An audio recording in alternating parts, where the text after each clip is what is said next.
Pues en un tema estrictamente histórico, de larga data, de largo alcance hacia atrás, de un poder omnímodo, omnímodo, es decir, todopoderoso.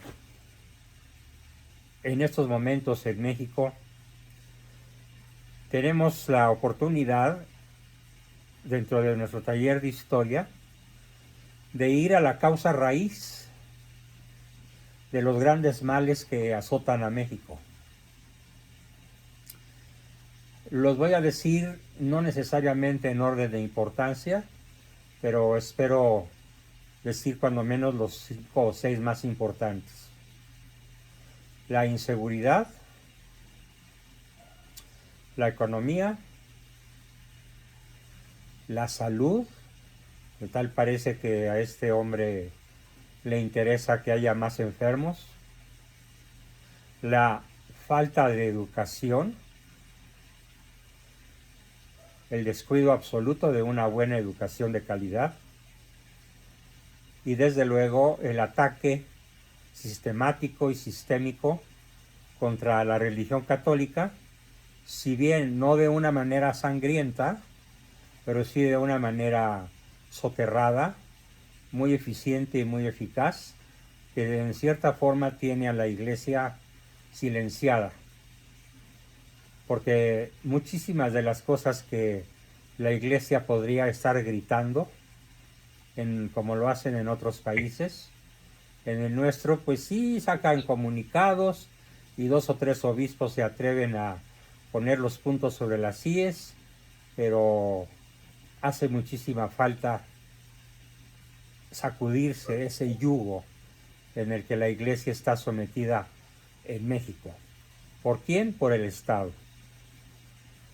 Entonces, educación, salud, religión, cultura, economía, bueno, me faltó decir ciencia y tecnología.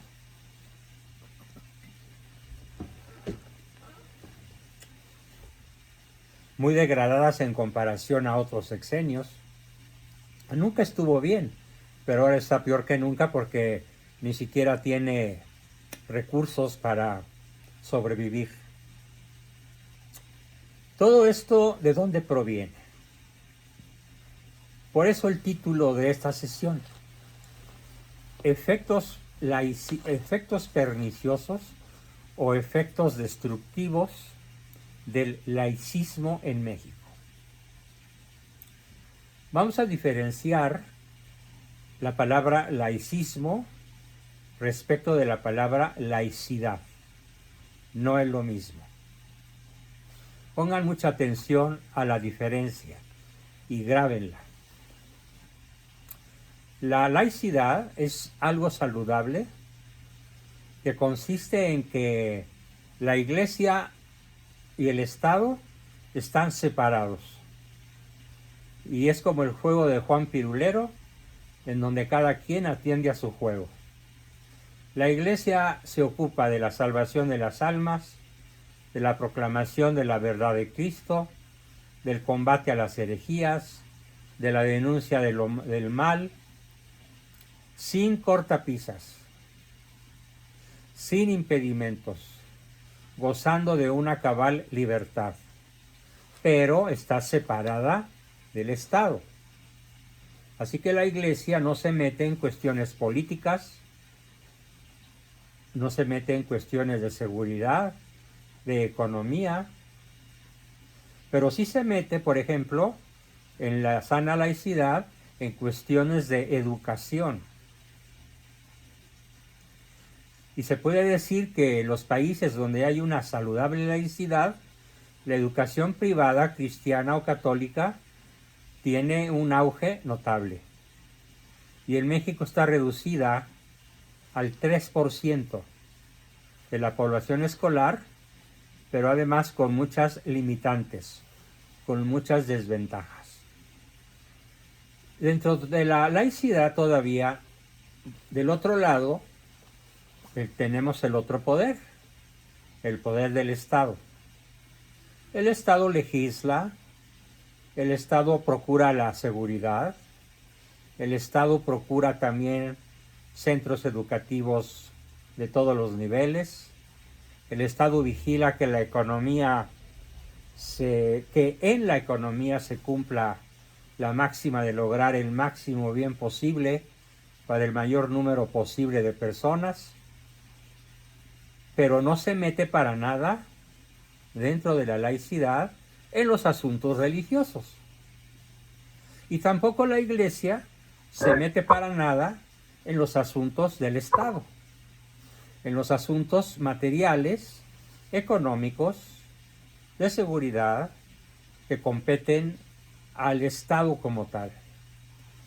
Así que Iglesia y Estado coexisten, conviven, logrando cada uno de las dos entidades sus propios cometidos propios de su existencia, pero sin entrometerse en los del otro, sin obstaculizarse y sin someter ni la Iglesia al Estado, ni el Estado a la Iglesia.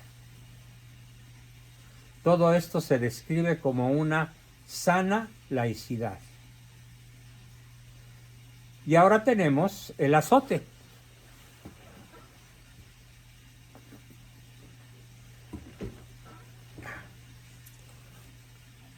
El azote es el laicismo, en donde el gobierno desde hace 200 años, con breves periodos de interrupción, trata de vendernos la idea de que la Iglesia tiene que estar sometida al Estado y obedecer al Estado en lo que al Estado le parezca que la Iglesia debe de obedecer. Y entonces, en vez de hablar de una separación de Iglesia y Estado, no ocurre esto, como en el laicismo, sino ocurre, y lo voy a representar con las manos, ocurre esto: la Iglesia aplastada, sometida, silenciada, condicionada, perseguida por el Estado. No en una forma tan cruel, tan descarada y tan sangrienta como en Nicaragua, por ejemplo, o como en los países del este europeo, antes de la revolución que causó aquel famoso Gorbachov, con su perestroika y su glasnost, que significó la libertad para las poblaciones que había sometido el oso ruso a lo largo de más de 60 años. No. Lo que quiero decir con la palabra laicismo es esa pues sujeción de la Iglesia al Estado, en vez de esa saludable separación que se da en la sana laicidad. ¿Y cuáles son los efectos del laicismo en México? Entendiendo por laicismo, grábenlo, la raíz fundamental de todos nuestros males. No hay ninguno de los grandes males que azotan a México que no pueda ser explicado por el laicismo, por la sujeción de la Iglesia al Estado. En el estado de Guanajuato, los sacerdotes tomaron la iniciativa de crear foros de intervención ciudadana, de participación ciudadana, para ilustrar la mente de los feligreses sobre lo que estos sacerdotes llamaron el voto inteligente e ilustrado. El voto que conoce las consecuencias de votar por alguien o no votar por alguien.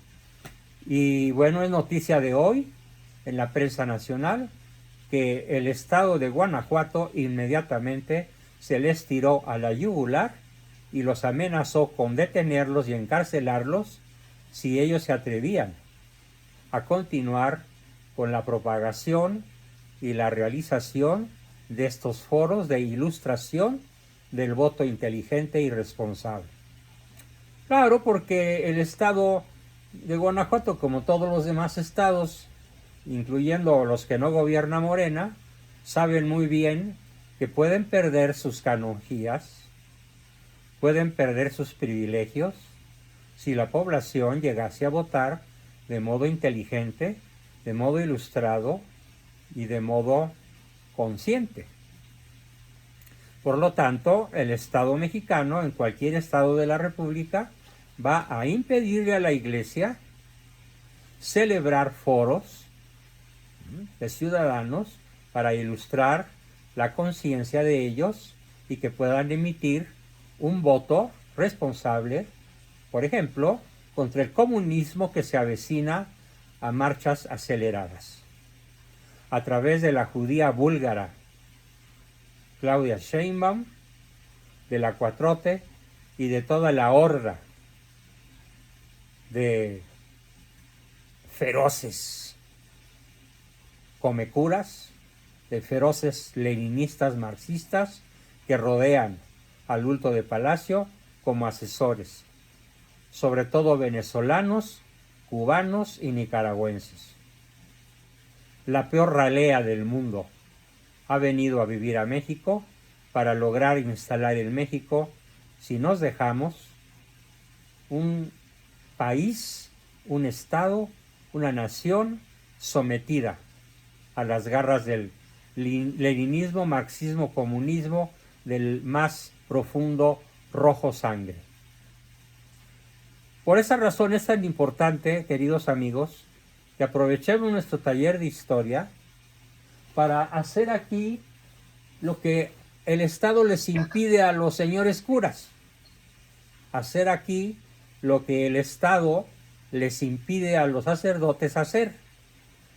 Por fortuna, todavía no tenemos una regulación como la habría en caso de que se instale un régimen comunista, y por lo tanto, pues todavía gozamos de cierta libertad de expresión, de cierta libertad de asociación, y henos aquí justamente para, como dice Jorge Alberto Novoa, salir de nuestra zona de confort y pelear por el México que está a punto de ser extinto, de ser borrado del mapa como nación, al menos como la conocemos. Y comienzo, después de esa introducción, a desarrollar un tema que probablemente nos va a llevar varias sesiones, pero todo va a servir para que nuestro voto sea consciente, racional, inteligente e ilustrado, y muy responsable. Y que nos ayuden cada uno de ustedes 42, y más que se nos puedan sumar en futuras sesiones, a difundir este video y las ideas que aquí vamos a exponer, para que más mexicanos, más y más y más ciudadanos le cierren el paso al oso comunista que pretende acabar con México.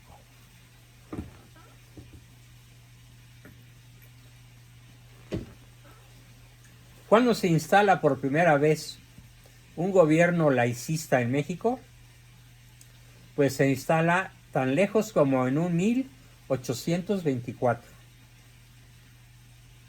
con el fusilamiento de Iturbide.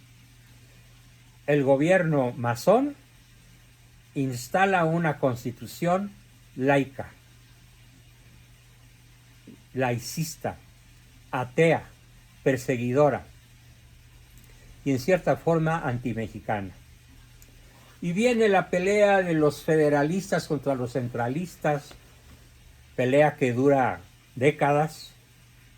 Después ya no hay guerras de ese tipo, sino de otro, conservadores católicos contra masones liberales marxistas, encabezados por Juárez, en la famosa Guerra de Reforma, en donde desgraciadamente para nuestra historia, pues el Partido Católico es derrotado militarmente y políticamente gracias al descarado apoyo de la masonería norteamericana a la masonería mexicana, con millones de dólares, con armas modernas, con municiones, con logística militar para extinguir la posibilidad de que este país católico fuese gobernado por católicos. Eso se perdió bajo el reinado de Juárez, que duró 17 años. A él le debemos entonces la instalación de un Estado laico, laicista, del cual ya no nos hemos sacudido. Con excepción de los últimos 5 o 6 años del gobierno de don Porfirio Díaz, que movido por su esposa, suavizó las medidas persecutorias y permitió que la Iglesia tuviera un cierto auge en la etapa final del porfirismo. Pero de inmediato, las logias vieron, tanto mexicanas como extranjeras, sobre todo yanquis, vieron la absoluta urgencia de destronar a Porfirio Díaz de la presidencia, donde ya tenía más de 30 años, y lograr quitarle el poder. Y para eso, la masonería yanqui inventó la revolución antimexicana, que logró finalmente instalar de modo definitivo el laicismo con su constitución carrancista, carranclana, como le llamaban en aquel entonces, por ladrones, por asaltantes, por cuatreros, por corruptos. Venustiano Carranza logró instalar la constitución que hoy nos rige y que ahora se pretende sustituir esta mala constitución por otra muchísimo peor. Porque la constitución que todavía está vigente, se respetan las libertades individuales, se respeta la libertad de expresión, se respeta la libertad de asociación, se respeta la propiedad privada, se permite la existencia de la Iglesia, aunque sometida al Estado, pero bajo el régimen que quiere instalar la 4T, al eternizarse en el poder de modo recalcitrante el bulto de Palacio, tendríamos la instalación de una constitución antimexicana, marxista-leninista, anticatólica y muchísimo más inadecuada, muchísimo más corrosiva de la identidad nacional que la que hoy sufrimos. Pero podemos todavía evitarlo. Y si no logramos evitarlo, pues habrá que buscar la forma después de librarnos de ella, si es que logra instalarse la 4T con una constitución comunista.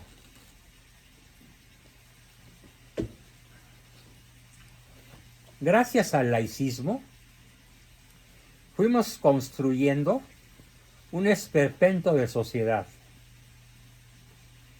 desgarradora y profundamente injusta, dividida, sobre todo ahora con el peje, derrotista, en la que crecen juntas la miseria y la opulencia obscena, en donde son simultáneos el desprecio y la sumisión, y en donde la corrupción de lo que era lo mejor, la mujer y la familia, suelen ser ahora lo peor. Hay una película que acabo de ver hace un par de días y que me dejó el corazón partido. Es una película muy seria, hecha por Eugenio Derbez. Ustedes dirán, ¿cómo un cómico hace una película seria? Pues sí, hace una película muy seria que se llama Radical, que trata de una forma muy radical, muy curiosa, muy creativa, de lograr enamorar a sus discípulos de 6º año de primaria en una paupérrima escuela de Tamaulipas por el amor al conocimiento. Vale la pena que la vean. De todas maneras, tiene cierta contaminación ideológica. No podía Eugenio Derbez pensar como un católico militante. Tiene ciertas concesiones de orden mundano, como por ejemplo la concesión a los condones. Pero bueno, hasta ahí se queda su atrevimiento. Por lo demás es altísimamente recomendable. Pero lo que más quiero que se fijen de esa película es en dónde viven los protagonistas. En dónde sobreviven los protagonistas. Me dejó un sabor de boca horrible y con ganas de llorar. Véanla, por favor, Radical. Y a ver qué sensación les causa y luego me platican. Por eso hablo de una sociedad desgarrada, de una sociedad desintegrada, de una sociedad violenta. En la película Radical podemos ver esa violencia bestial, despiadada, inhumana, contra niños inocentes. Esta dramática dicotomía quiere decir separación, ruptura de dos, siendo uno, la dicotomía lo parte en dos. Esta dramática dicotomía perenne entre triunfadores y derrotados, entre posmodernos y tradicionalistas, entre sumisos y despreciativos, es el alma nacional a principios del tercer milenio de nuestra historia. No es posible celebrar un auténtico debate con juicios ni con cartas marcadas. Por eso hay que desenmascarar los prejuicios anticatólicos que encierra el laicismo. Hay que desenmascararlos, porque de ahí se derivan todos nuestros males. En salud, en educación, en seguridad, en economía, etc. Se impone una idea central, una idea inicial. Es falso, sostengo yo, que la religión en general, y particularmente la religión católica, sea propia de mentes primitivas, irracionales, anticientíficas y proclives a la intolerancia y el fundamentalismo. Pero esta idea, la idea de que la Iglesia Católica es propia para mentes primitivas. La Iglesia Católica, dicen los laicos, es propia para mentes irracionales. Es adecuada para personas anticientíficas, que son proclives a la intolerancia y el fundamentalismo. Bueno, esta es la idea que ha permeado en la inmensa mayoría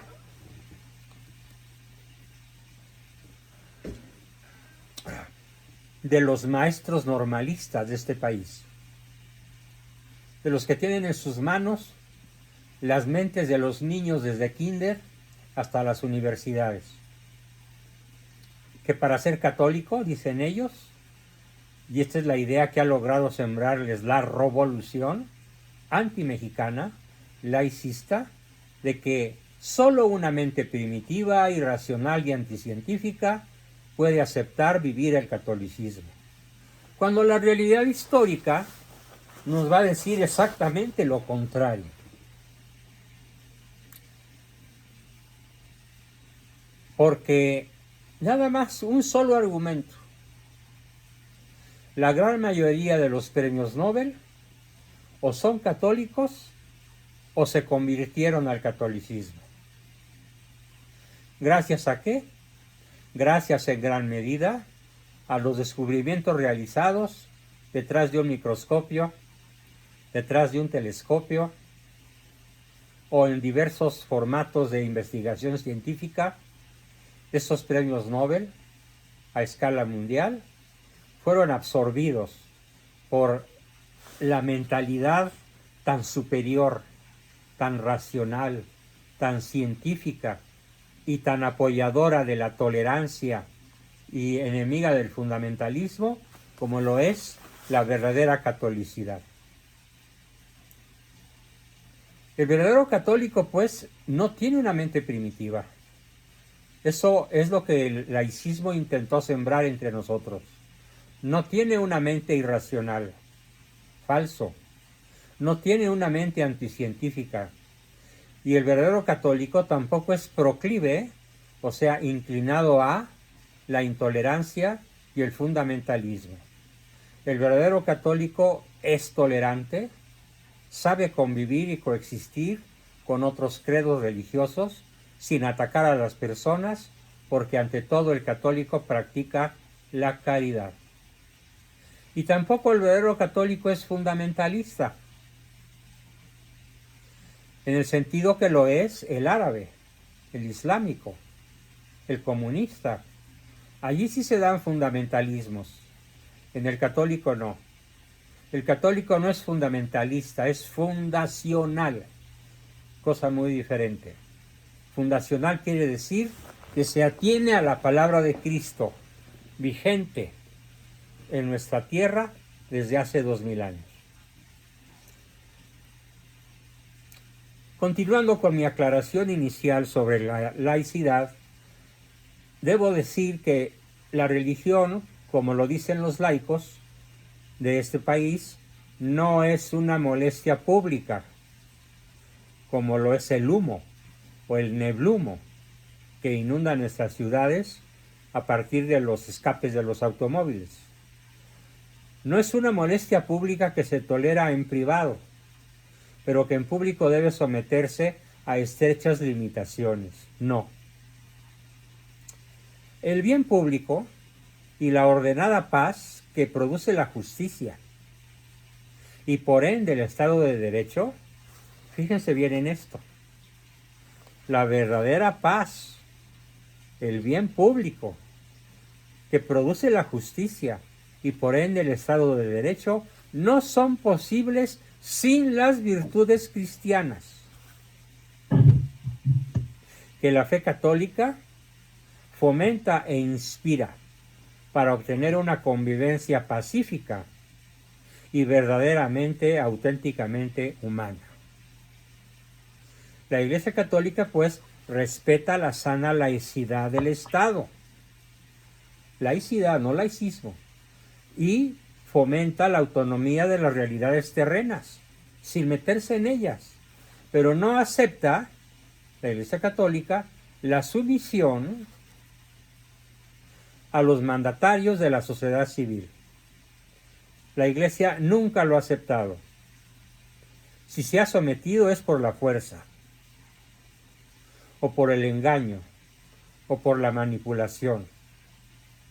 Por la fuerza en Nicaragua, donde llega el tal Ortega, secuestra una enorme finca propiedad de monjitas y la convierte en un centro para expedir pasaportes y para checar la estadía de extranjeros en la tierra nicaragüense.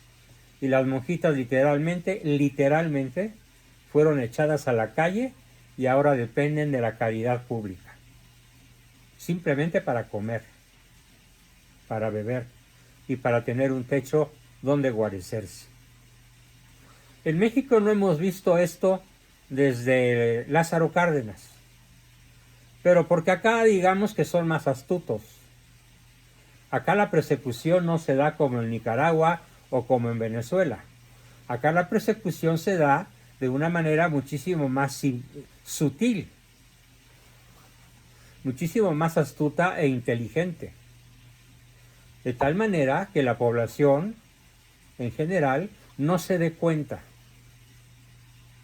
de esta persecución y crea ingenuamente, torpemente, irracionalmente, que vivimos en un Estado de Derecho laico, algo así como vivir dentro de un círculo cuadrado. No, no puede haber un Estado de Derecho laico. Puede haber un Estado de Derecho sujeto a una sana laicidad, pero no al laicismo. Espero haber sido redundantemente claro, de tal manera que no tengan que preguntar sobre este asunto, pero de todas maneras, si alguien tiene algunas dudas, habrá el momento de disiparlas. ¿Y por qué digo todo esto? Porque la aportación del cristianismo, del catolicismo a México, no es solamente un hecho del pasado, no es solamente un hecho histórico, sino que hoy en día, hoy, 9 de febrero del 2024, encierra en sí mismo una fuerza generadora, una fuerza motriz que se hace presente en cada momento histórico, suscitando los elementos que la auténtica democracia necesita. La auténtica democracia no necesita una masa de borregos, chairos, que van a votar por la perpetuación en el poder de los tiranos. Más bien del tirano, de malo, a través de su testaferro, de su monigote, de su maniquí, de su títere, la judía Claudia Sheinbaum. No, eso no es democracia. Eso, queridos amigos, va a ser la muerte de la democracia. Ser buen católico no es solamente un impedimento, no es un impedimento para ser un ciudadano modelo y democrático, sino que además el hecho de ser católico y vivir el catolicismo consiste en el elemento clave que sustenta la democracia moderna. ¿Por qué? Porque la sana laicidad, el bien común y el verdadero gobierno de las naciones, ojo, anclan su origen en la revelación cristiana. Dad al César lo que es del César y a Dios lo que es de Dios, firma Cristo.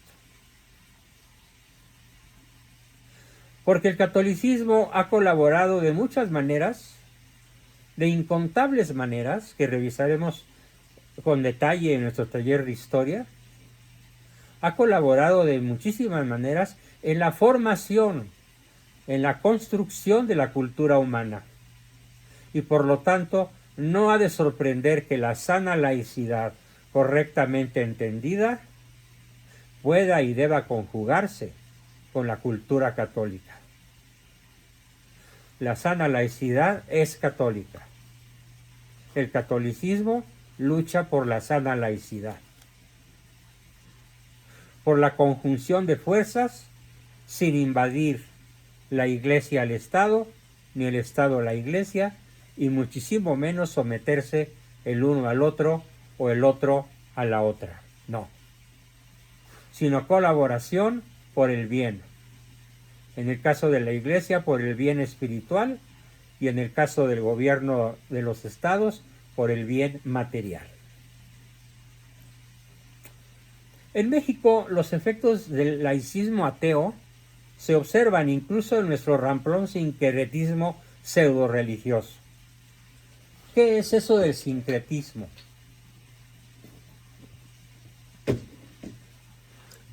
El sincretismo es una revoltura en donde hay catolicismo, protestantismo, santería, ocultismo, brujería, donde hay ídolos, paganismo, todo revuelto. Y así es como viven muchos millones de mexicanos. Les cuento una anécdota. En una ocasión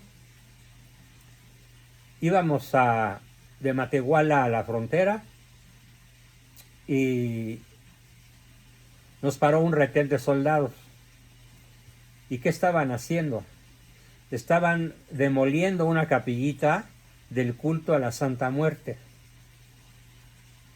Y me pareció tan interesante aquello que hice conversación con el oficial que era el jefe de la cuadrilla de soldados, del pelotón. Y me dijo algo que me sorprendió muchísimo de manera desagradable. Me dijo, pues nosotros estamos obedeciendo las órdenes de la superioridad, de que tenemos que demoler estas capillitas. Pero ¿sabe qué, señor? Y le dije, Juan Bosco, para servirte. ¿Sabe qué, señor Juan Bosco? Tardamos más nosotros en destruirlas que ellos en volver a levantarlas.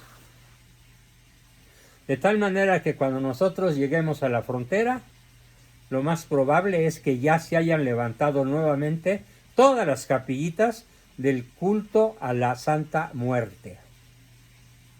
Y así entonces los narcos en este país tienen su Virgen de los Sicarios, ¿cómo ven?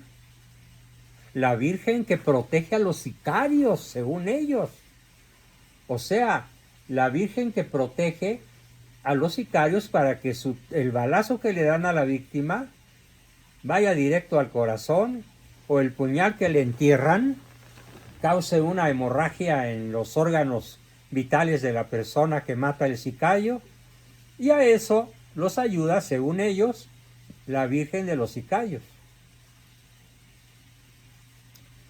Y los jóvenes perdidos que ostentan grandes cantidades de piercing alrededor del tatuaje con la imagen de la Virgen de Guadalupe. Como la Sheinbaum, que traía en una falda bordada a la Virgen de Guadalupe en un acto de ramplona manipulación para que los chairos digan: mira, doña Claudia es católica, traía una falda con la imagen de la Virgen. ¿Cuál católica? Es una vil manipuladora atea y masónica. Descatolizados desde el narcosistema, por medio de la Secretaría de Deseducación Pública, acabamos siendo ahora una sociedad en permanente conflicto esquizofrénico. Por eso nos imaginamos al mismo tiempo como una nación triunfadora que como un país derrotado. Lo mismo como una nación triunfadora que como un estado fallido. Nuestros más caros sueños se reducen al anhelo de ser campeones mundiales de fútbol, a pesar de las constantes derrotas, inesperadas victorias y gloriosos empates. Vamos arrastrando tradiciones sin sentido, de las que solo queda el tufo del olor de lo religioso, sin su esencia. Porque el sedicente católico mexicano no practica las normas de la ética católica, aunque vaya de rodillas a la villa, aunque vaya a hacer mandas, aunque rece el rosario en el camino. Su vida no está regida por los 10 mandamientos. Está regida por el código de los sicarios, por el código de los narcos, o lo que es peor, por el código de los masones que gobiernan este país. Pero eso sí, muy guadalupanos. Por eso digo que vivimos en una posmodernidad que carece del verdadero espíritu católico. El sentido, si lo encontramos, se da en la combinación de lo inaceptable, que a la vez es insoportable, pero al mismo tiempo insustituible. México es hoy la doliente desesperanza, descreída y destrozada. Frida, la famosa amante del famoso pintor aquel,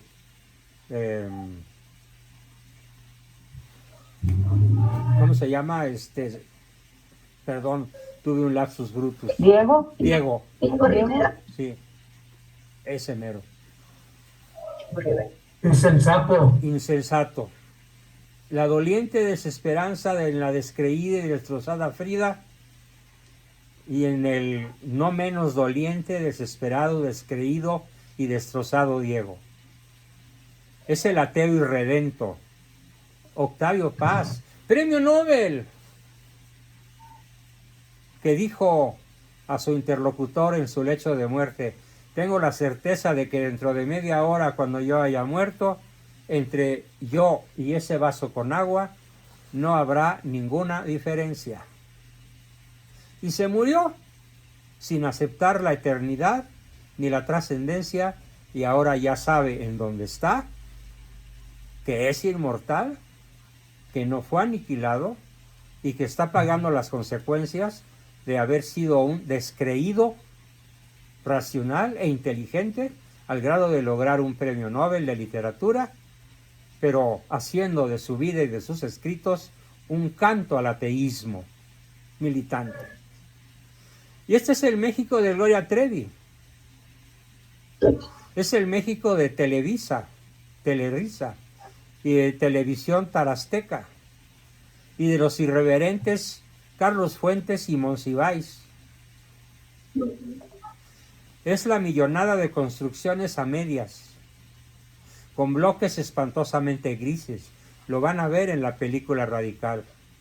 Con alma de varillas oxidadas y cubiertas con botellas de vidrios de colores. México es el montón de basura, también de colores, en cada esquina, en cada arroyo, al borde de la carretera, frente a la escuela y junto al ostentoso y ofensivo edificio inteligente o junto a la narcomansión. Ese es el México laico, otrora católico, pero hoy descastado, desvinculado, desintegrado, narcotizado, secuestrado por el narcosistema ateo, sin imaginación ni esperanza, sin proyectos ni planes, que nos causa una violenta emoción. Al menos a mí me la causa y tal vez a ustedes también, de atracción y repulsión. Al contemplar a mi patria, cautiva en las garras del laicismo y sus diabólicas consecuencias, me ha invadido un sentimiento de hogar, sí, pero acompañado de una sensación de reclusión y tortura. Reclusión y tortura agravadas porque, para colmo, mi iglesia duerme en gran medida y la gran mayoría de nuestros obispos se acomodan, porque a sus obispos y cardenales, a muchos de ellos, a la mayoría, ya se les olvidó lo que significa el color de sus vestiduras, disposición a la penitencia y apertura al martirio por el testimonio de su fe. Pero aspiro a una lejana bocanada de aire fresco cuando veo gobernantes como Víctor Orbán en Hungría o Giorgia Meloni en Italia, cuando grita: soy italiana, soy cristiana, soy mujer. Y podría haber añadido: y me vale un cacahuate, enójese quien se enojare.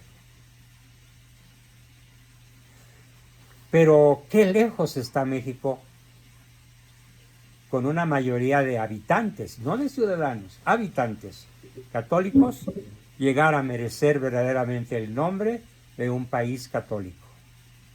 Bueno, hasta aquí mi exposición número 1 sobre el tema de la laicidad y del laicismo, tema que apenas estamos comenzando a abordar desde un enfoque histórico para entender cómo el arraigo del laicismo en México explica el desastre que hoy padecemos en todos los rubros que mencioné y en algunos más que no mencioné y que probablemente ustedes tengan presentes.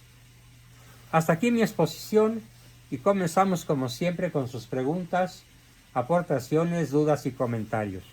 ¿Quién quiere comenzar?